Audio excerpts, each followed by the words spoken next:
মাংস আনতে বললাম, তুমি এত দেরি করে আসলে, আমি কখন রান্না করব? এখনই রান্না করো। এখন রান্না করব? কটা বাজে দেখেছো এখন? আমার কাছে কি আর ঘড়ি আছে আমি টাইম দেখবো? তো তুমি জানো না তোমার বউ দর জল দোকানদারে বলতে পারোনি তো আমার বউ একটু দর জলটাই পেলাম একটু আগে আগে দিয়ে দিতে।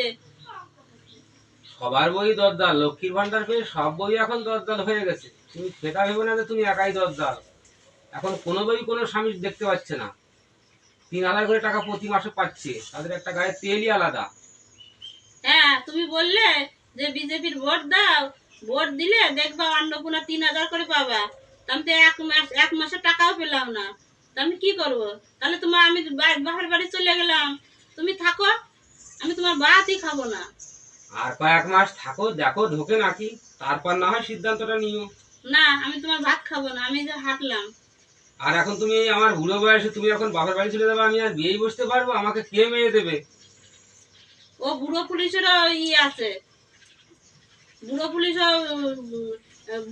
বুড়ি বুড়ি পায়, তুমি ঠিক বউ পেয়ে যাবা না। পুরনো বউ দিয়ে হবে না ভাই, তুমি ওইরকম বললে হবে না। তুমি শোনো, প্রায় প্রায় বলো ভাত খাবো না, ভাত খাবো না। ভাত না খাও, রুটি খাবা। না, আমি খাবার তো কত রুটিও খাবো জিনিস না। আছে। রুটি খাবা না মুড়ি খাবা?